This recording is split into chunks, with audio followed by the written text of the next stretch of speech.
നമസ്കാരം. സംസ്ഥാനത്ത് കൊടും ചൂട് തുടരുകയാണ്. സമീപകാലത്തൊന്നുമില്ലാത്ത പ്രതിസന്ധിയിലൂടെയാണ് മലയാളികൾ കടന്നുപോകുന്നത്. കൊടും ചൂടത്തെ തെരഞ്ഞെടുപ്പ് പ്രചാരണവും കടുകട്ടി. ഈ കൊടും ചൂടിന്റെ കാരണങ്ങൾ എന്താണ്? ഈ ചൂടിനെ എങ്ങനെ കരുതണം? സ്വാഗതം പ്രത്യേക പരിപാടിയിലേക്ക്. വിയർത്തൊലിക്കുന്ന കേരളം.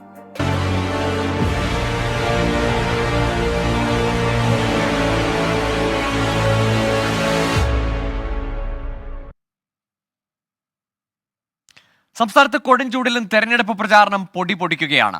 പൊള്ളുന്ന ചൂടിനെ അവഗണിച്ചാണ് സ്ഥാനാർത്ഥികൾ മണ്ഡലങ്ങളിലെ മുക്കിലും മൂലയിലും ഓടിയെത്തുന്നത്. കാണാം ചൂട് കാലത്തെ തെരഞ്ഞെടുപ്പ് പ്രചാരണ വിശേഷങ്ങൾ.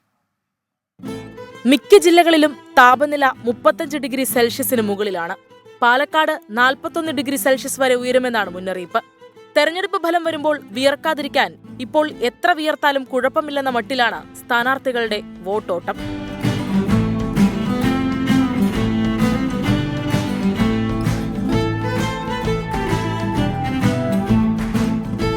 പൊരിവെയിലത്തും കാത്തുനിൽക്കുന്ന വോട്ടർമാരെ കാണുമ്പോൾ ചൂടൊന്നും ഒരു പ്രശ്നമല്ലെന്ന് വടകരയിലെ UDF സ്ഥാനാർത്ഥി ഷാഫി പറമ്പിൽ. ചൂടില്ല എന്ന് നമ്മൾ ഇനി പറയുന്നതിൽ അർത്ഥമില്ല.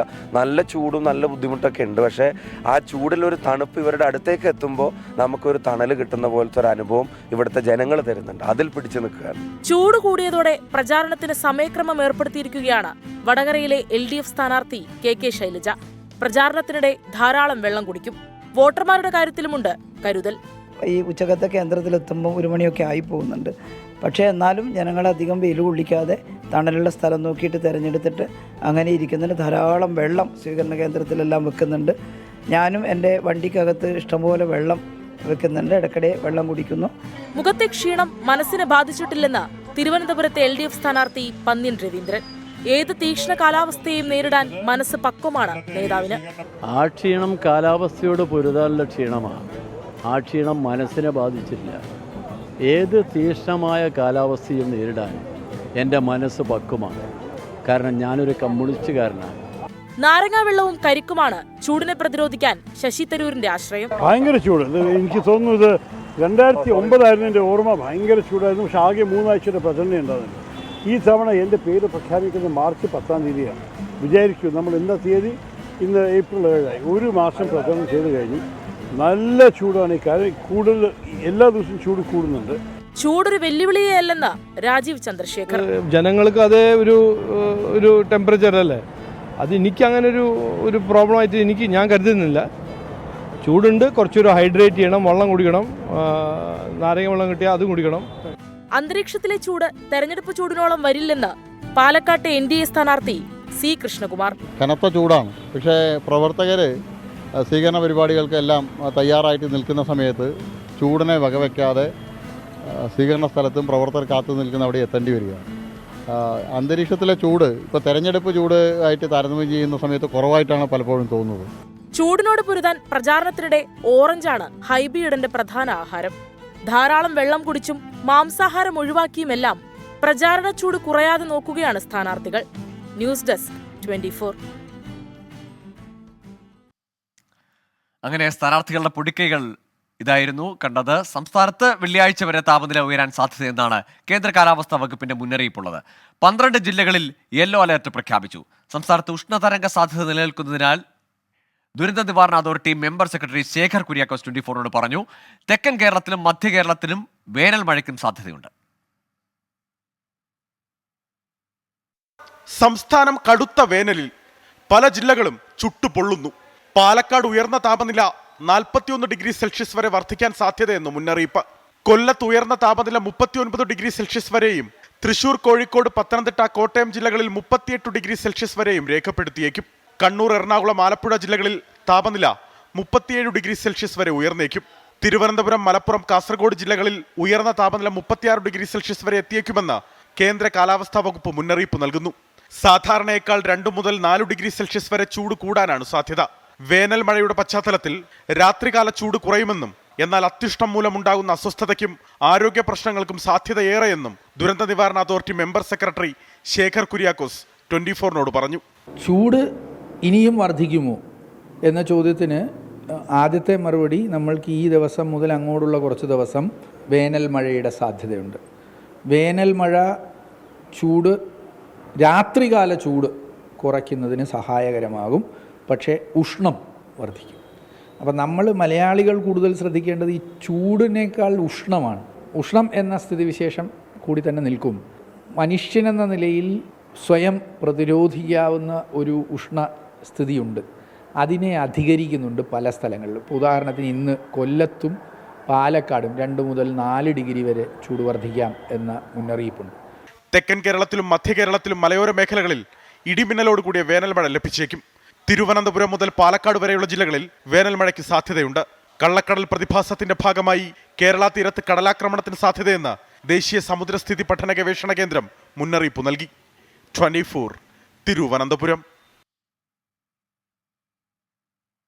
സംസ്ഥാനത്ത് പൊതു തെരഞ്ഞെടുപ്പിനോടനുബന്ധിച്ച് കൂടുതൽ ജാഗ്രതാ നിർദ്ദേശങ്ങൾ പുറപ്പെടുവിക്കുമെന്ന് ദുരന്ത നിവാരണ authority member secretary Sekhar Kuriakose 24 പറഞ്ഞു. തെരഞ്ഞെടുപ്പ് പ്രക്രിയയുമായി മുന്നോട്ട് പോകുന്നവർ പകൽ സമയത്ത് കൂടുതൽ ജാഗ്രത പാലിക്കണം. വൈകുന്നേരങ്ങളിൽ ഇടിമിന്നൽ സാധ്യത നിലനിൽക്കുന്നതിനാൽ മൈക്ക് ഉപയോഗിക്കുമ്പോഴും ശ്രദ്ധ വേണമെന്ന് ശേഖർ കുര്യാക്കോസ് പറഞ്ഞു. ചൂട് ഇനിയും വർദ്ധിക്കുമോ എന്ന ചോദ്യത്തിന് ആദ്യത്തെ മറുപടി, നമ്മൾക്ക് ഈ ദിവസം മുതൽ അങ്ങോട്ടുള്ള കുറച്ച് ദിവസം വേനൽ മഴയുടെ സാധ്യതയുണ്ട്. വേനൽ മഴ ചൂട്, രാത്രികാല ചൂട് കുറയ്ക്കുന്നതിന് സഹായകരമാകും. പക്ഷേ ഉഷ്ണം വർദ്ധിക്കും. അപ്പം നമ്മൾ മലയാളികൾ കൂടുതൽ ശ്രദ്ധിക്കേണ്ടത് ഈ ചൂടിനേക്കാൾ ഉഷ്ണമാണ്. ഉഷ്ണം എന്ന സ്ഥിതിവിശേഷം കൂടി തന്നെ നിൽക്കും. മനുഷ്യനെന്ന നിലയിൽ സ്വയം പ്രതിരോധിക്കാവുന്ന ഒരു ഉഷ്ണസ്ഥിതിയുണ്ട്. അതിനെ അധികരിക്കുന്നുണ്ട് പല സ്ഥലങ്ങളിലും. ഇപ്പോൾ ഉദാഹരണത്തിന് ഇന്ന് കൊല്ലത്തും പാലക്കാടും 2 മുതൽ 4 ഡിഗ്രി വരെ ചൂട് വർദ്ധിക്കാം എന്ന മുന്നറിയിപ്പുണ്ട്. കൊടും ചൂടിലും ജീവിതം കൂട്ടിമുട്ടിക്കാൻ പണിയെടുക്കുന്ന നിരവധി ആളുകളുണ്ട് നമുക്ക് ചുറ്റും. ചൂടിന്റെ കാഠിന്യത്തിൽ വലയുകയാണ് തൊഴിലാളികൾ. പൊള്ളുന്ന വെയിലിലും തണൽ തേടി മാറിയിരിക്കാൻ കഴിയാത്ത ആളുകൾ നമുക്ക് ചുറ്റും ധാരാളമുണ്ട്. നിർമ്മാണ മേഖലയിൽ ജോലി ചെയ്യുന്ന തൊഴിലാളികളാണ് ചൂടിന്റെ കാഠിന്യം ഏറെ അനുഭവിക്കുന്നത്.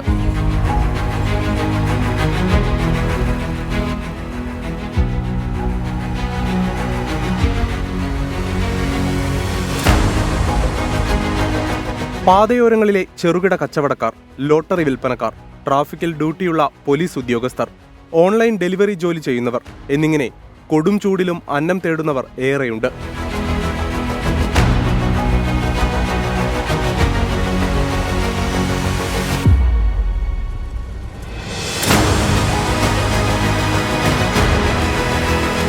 ചൂടാണെങ്കിലും വീട്ടിലിരിക്കാൻ പറ്റില്ലല്ലോ എന്നാണ് ഓരോ തൊഴിലാളിയും പറയുന്നത്.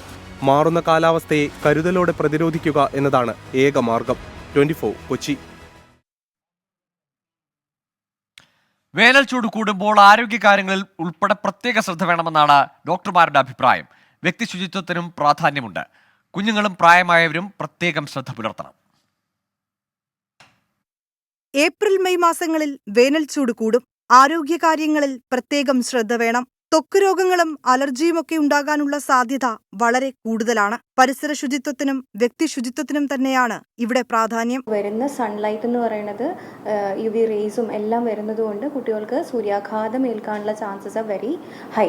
പ്രത്യേകിച്ച് ഒരു 15 വയസ്സിൽ താഴെയുള്ള കുട്ടികൾക്കും ഒരു 60 വയസ്സ് താഴെയുള്ള ആളുകളും മുകളിലുള്ള ആളുകളും ഇതിലെന്തായാലും സൂക്ഷിക്കേണ്ട ആൾക്കാരാണ്. ആരോഗ്യകാര്യങ്ങളിൽ മാത്രമല്ല, ഭക്ഷണത്തിലും വേനൽക്കാലത്ത് ശ്രദ്ധ വേണമെന്നാണ് ഡോക്ടർമാർ പറയുന്നത്. പഴങ്ങളും പച്ചക്കറികളും ഭക്ഷണത്തിൽ കൂടുതലായി ഉൾപ്പെടുത്തണം. നമ്മൾ ലൈറ്റ് ആയിട്ടുള്ള ഫുഡ് നമ്മുടെ ദേഹത്ത് കൂടുതൽ ഇതിനെ ഡൈജസ്റ്റ് ചെയ്യാനായിട്ട് കൂടുതൽ എനർജി ഉപയോഗിക്കാത്ത ഫുഡുകൾ വേണം നമ്മൾ കൂടുതൽ യൂസ് ചെയ്യാനായിട്ട്.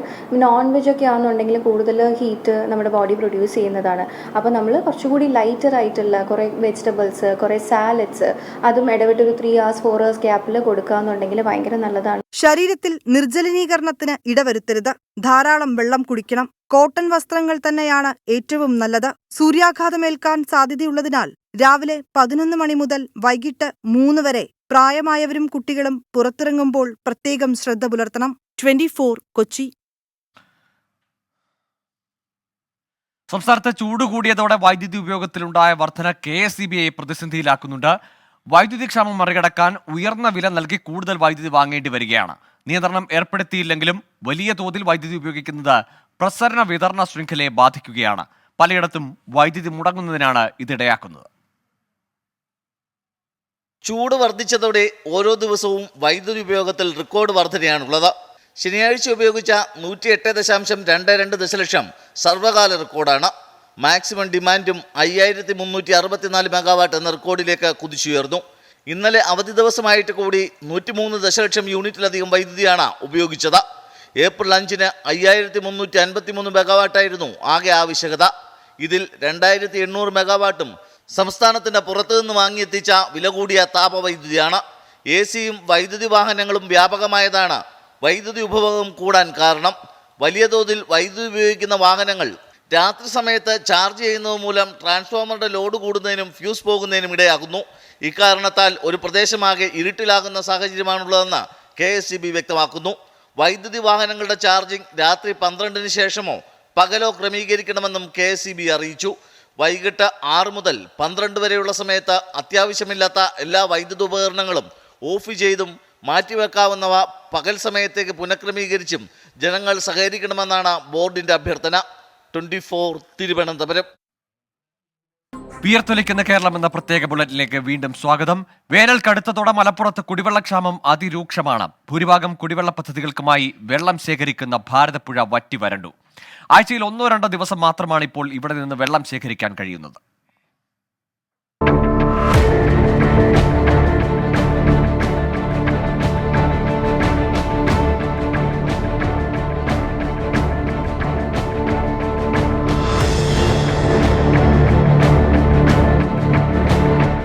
കവികൾ വാഴ്ത്തിപ്പാടിയ ആ മനോഹരമായ ഭാരതപ്പുഴ ഇന്ന് വെറും ഓർമ്മകൾ മാത്രം.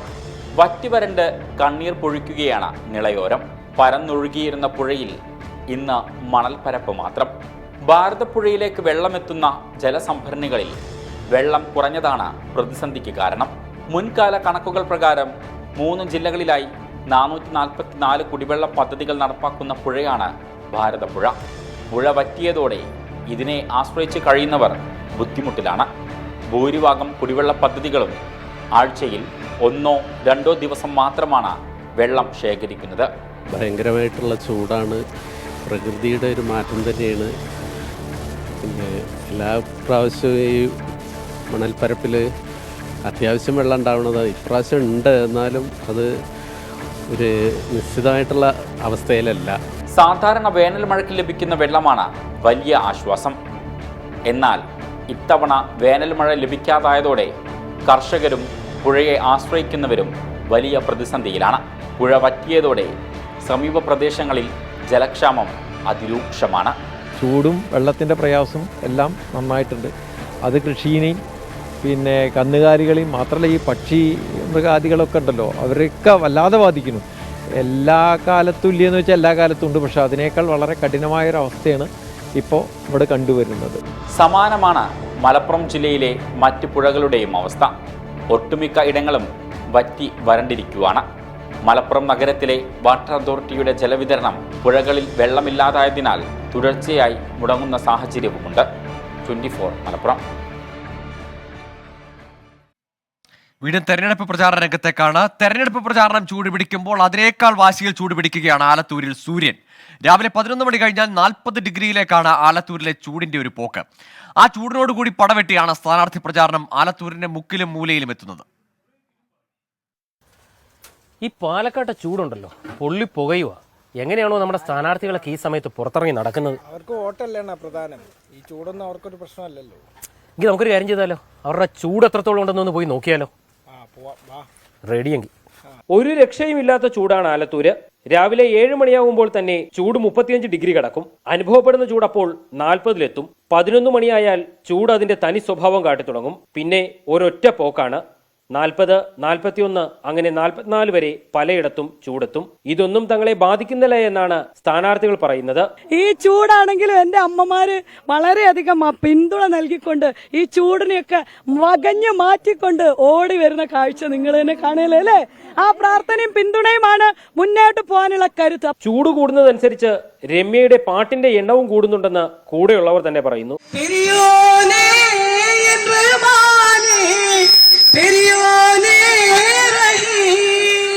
ഗ്രാമപ്രദേശങ്ങളിലൊക്കെ ചെറിയ ജലാശയങ്ങൾ പോലും വറ്റി വരണ്ടു കഴിഞ്ഞു. കോട്ടയത്ത് നിന്ന് പ്രചരണത്തിനെത്തിയ ചാണ്ടിയുമ്മനും ഇതൊന്നും ഒരു ചൂടല്ല എന്നാണ് പറയുന്നത്.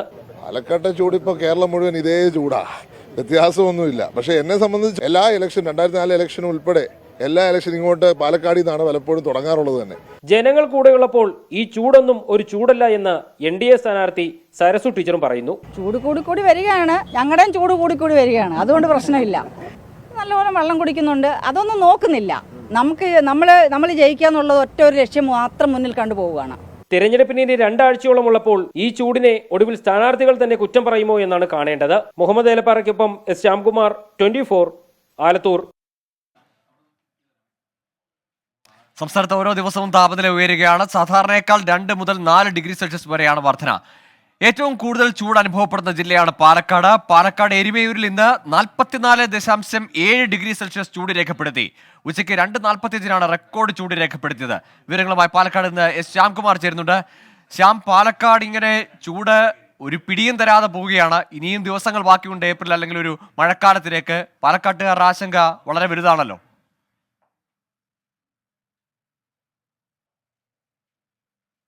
തീർച്ചയായും. കാരണം പാലക്കാട് ജില്ലയിൽ ഒരു 11 മണി കഴിഞ്ഞാൽ പുറത്തിറങ്ങാൻ പറ്റാത്ത ചൂടാണ്. കാരണം രേഖപ്പെടുത്തുന്ന ചൂടിനേക്കാളൊക്കെ വലുതാണ് അനുഭവപ്പെടുന്നത്.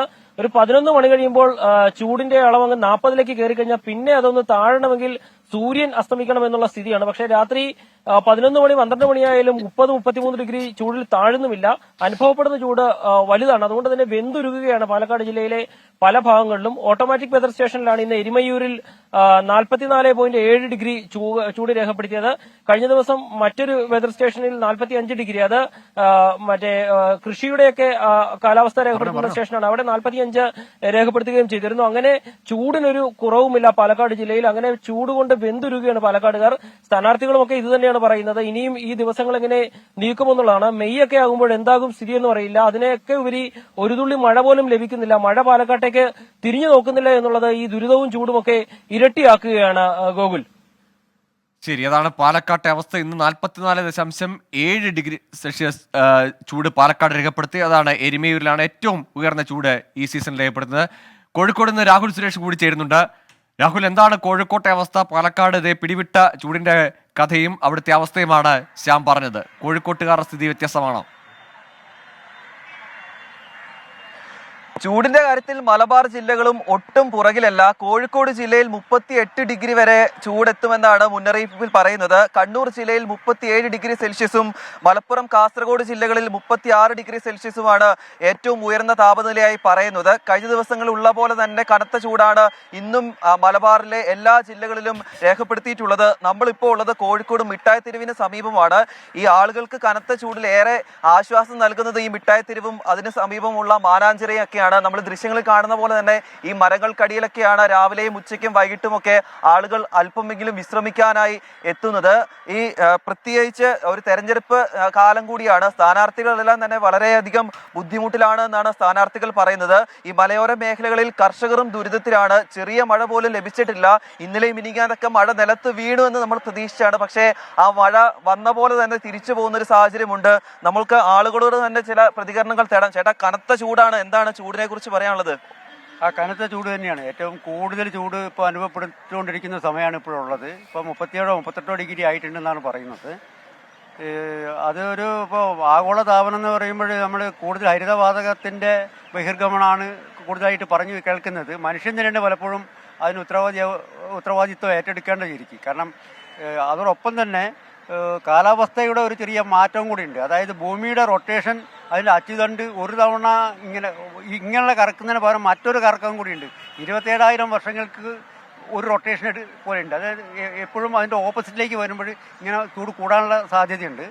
ഇപ്പോൾ ലോകരാഷ്ട്രങ്ങളിലെല്ലാം കൂടെ ചേർന്നിട്ട് ഹരിതവാതകം നിയന്ത്രിക്കണം എന്ന് പറഞ്ഞ കൂട്ടത്തിൽ അമേരിക്കയും കൂടി ഉണ്ട്. എന്നാൽ ഏറ്റവും കൂടുതൽ അമേരിക്കയാണ് ഇപ്പോൾ കൂടുതൽ ഹരിതവാതകം പുറത്തേക്ക് വിട്ടുകൊണ്ടിരിക്കുന്നത്. ചേട്ടാ, തെരഞ്ഞെടുപ്പ് ചൂടാണോ സൂര്യന്റെ ചൂടാണോ എന്ന് ചോദിച്ചാൽ എന്തായിരിക്കും ഉത്തരം? രണ്ടുണ്ട്. തെരഞ്ഞെടുപ്പ് ചൂട് ഒരു ഭാഗത്ത്, അതിലും അങ്ങേപ്പുറം കാലാവസ്ഥാ വ്യതിയാനത്തിൻ്റെ ചൂടുമുണ്ട്. കുടിവെള്ളം കിട്ടാത്തൊരവസ്ഥ സംജാതമാകാൻ പോവുകയാണ്. സർക്കാർ മുൻകൂട്ടി എന്തെങ്കിലും ചെയ്തിട്ടുണ്ടെങ്കിൽ ജനങ്ങൾ രക്ഷപ്പെടും. റേഷൻ ഏതായാലും പകുതിയെ കിട്ടുന്നുള്ളൂ എന്ന് പറയുന്നു. ജനം മുഴുവൻ കൊടുത്താൽ അതിനെയും കുടിച്ച് ജനങ്ങൾക്ക് ജീവിക്കാൻ പറ്റും എന്നുള്ള വിശ്വാസമുണ്ട്. ചേട്ടാ, ഉടനെ മഴ പെയ്യുമെന്ന് പ്രതീക്ഷിക്കുന്നുണ്ടോ? മഴ പെയ്യുമെന്ന വലിയ പ്രതീക്ഷയല്ല, ചെറു ഇടമഴ വരണമല്ലോ. ഈ ചൂട് അധികരിക്കുന്നതിൻ്റെ ഭാഗമായിട്ട് ചിലപ്പോൾ ഇടമഴയ്ക്ക് സാധ്യതയുണ്ട്. പക്ഷേ അതുകൊണ്ടും നമ്മുടെ ഈ ജനങ്ങളുടെ പ്രശ്നങ്ങൾ തീരില്ല എന്ന് എനിക്ക് തോന്നുന്നു. കാരണം നമ്മുടെ പോപ്പുലേഷൻ അത്രമാണ്ട് വർദ്ധിക്കുന്നുണ്ട്. അപ്പം മൊത്തത്തിൽ അത് വളരെ ശ്രദ്ധയോടുകൂടെ ഗവൺമെൻറ്റോ അല്ലെങ്കിൽ കോർപ്പറേഷനോ ഒക്കെ തന്നെ ഏറ്റെടുത്തിട്ട് ചെയ്യേണ്ട കുറേ മാർഗങ്ങളുണ്ട്. അത് കണ്ടെത്തുക എന്നുള്ളതാണ് പ്രധാനം. പിന്നെ നമ്മൾ ഈ കണ്ടമാനം ബിൽഡിങ്സൊക്കെ വർദ്ധിക്കുന്നൊരു കാലഘട്ടം. അപ്പോൾ എന്തുകൊണ്ട് നമ്മുടെ ശരിക്കും പറഞ്ഞാൽ നമ്മൾ കടൽ തീരത്താണ് നിൽക്കുന്നത്.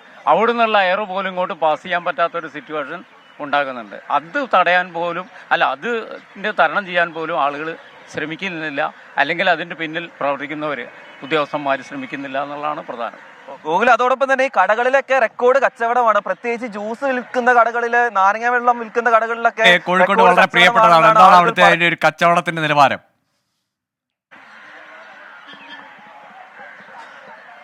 അത് ഗോകുൽ, പ്രത്യേകിച്ച് ഐസുരച്ചത് ഉൾപ്പെടെയുള്ള ജ്യൂസുകൾക്കെല്ലാം പ്രധാനപ്പെട്ട ഒരു ഇടം കൂടിയാണ് കോഴിക്കോട്. അതുകൊണ്ട് ആ കടകളിലെല്ലാം തന്നെ വലിയ കച്ചവടം ഉണ്ടെന്നാണ് നമ്മൾ മനസ്സിലാക്കുന്നത്. കഴിഞ്ഞ ദിവസം നമ്മൾ തണ്ണിമത്തിനുമായി ബന്ധപ്പെട്ട് ഒരു സ്റ്റോറിയൊക്കെ ചെയ്തപ്പോൾ ആളുകൾ പറയുന്നത് വലിയ രീതിയിൽ തണ്ണിമത്തിന് വിലക്കുറവാണ്, അതുകൊണ്ട് തണ്ണിമത്തൻ ജ്യൂസിന് ഉൾപ്പെടെ വലിയ രീതിയിൽ രാഹുൽ, ഏതായാലും ചൂട് കൂടും, ഉഷ്ണം അങ്ങോട്ടിനി കൂടുമെന്നതാണ് കാലാവസ്ഥാ മുന്നറിയിപ്പും. ഏതായാലും അതിനെ പ്രതിരോധിക്കാനുള്ള മാർഗങ്ങൾ നമുക്ക് സജീവമായി പുതിയ മാർഗങ്ങൾ കണ്ടെത്താം. കൂടുതൽ വെള്ളം കുടിച്ചും മുൻകരുതലുകൾ എടുത്തും ഈ ഉഷ്ണകാലത്തെ നമുക്ക് കടക്കാം. ഏതായാലും വിയർത്തൊലിക്കുന്ന കേരളം എന്ന പ്രത്യേക ബുള്ളറ്റിൻ പൂർണ്ണമാകുന്നു.